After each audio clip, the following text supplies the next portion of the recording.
ಉತ್ತರ ಕರ್ನಾಟಕದ ಭಾಳ ಹೆಮ್ಮೆಯ ಯೂಟ್ಯೂಬರ್ ನಮ್ಮ ಜೊತೆ ಇದ್ದಾರೆ.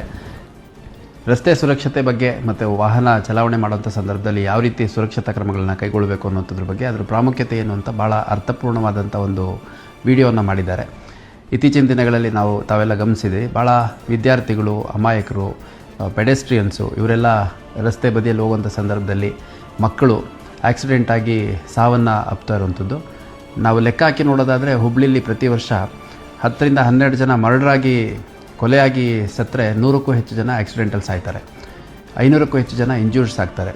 ಹಾಗಾಗಿ ನಾನು ಈ ಮೂಲಕ ತಮ್ಮೆಲ್ಲರಿಗೂ ಮನವಿ ಮಾಡುವಂಥದ್ದು, ಯಾವುದೇ ಕಾರಣಕ್ಕೂ ಅತಿ ವೇಗ ಅಜಾಗರೂಕತೆಯಿಂದ ಚಾಲನೆ ಮಾಡುವಂಥದ್ದು, ಹೆಲ್ಮೆಟ್ ಇಲ್ಲದಲೇ, ಸೀಟ್ ಬೆಲ್ಟ್ ಇಲ್ಲದಲೇ ಚಾಲನೆ ಮಾಡುವಂಥದ್ದು, ಟ್ರಿಪಲ್ ರೈಡಿಂಗ್ ಮಾಡುವಂಥದ್ದು, ಮದ್ಯಪಾನ ಮಾಡಿ ವಾಹನ ಚಲಾವಣೆ ಮಾಡೋದು, ರಾಂಗ್ ಸೈಡಲ್ಲಿ ಹೋಗುವಂಥದ್ದು, ಇದ್ಯಾವುದು ಮಾಡದೆ ಸುರಕ್ಷಿತವಾಗಿ ನಿಮಗಾಗಿ ಮನೆಯಲ್ಲಿ ಕಾಯ್ತಿರುವಂಥ ನಿಮ್ಮವರನ್ನು ಭೇಟಿ ಮಾಡಲಿಕ್ಕೆ ಸುರಕ್ಷಿತವಾಗಿ ಮನೆ ತಲುಪುವಂಥ ಒಂದು ಆದ್ಯತೆ ನಿಮ್ಮೆಲ್ಲರದು ಆಗಬೇಕು ಅಂತ, ಮುಖ್ಯವಾಗಿ ವಿದ್ಯಾರ್ಥಿಗಳಲ್ಲಿ ಈ ಡ್ರ್ಯಾಗ್ ರೇಸ್ ಮಾಡುವಂಥದ್ದು, ಜಾಲಿ ರೈಡ್ಗಳು ಮಾಡುವಂಥದ್ದು, ರೇಸಿಂಗ್ ಮಾಡುವಂಥದ್ದು ಈ ಥರ ಯಾವುದೂ ಮಾಡಬಾರ್ದು ಅಂತ ನಾನು ಈ ಮೂಲಕ ಮನವಿ ಮಾಡ್ತೀನಿ.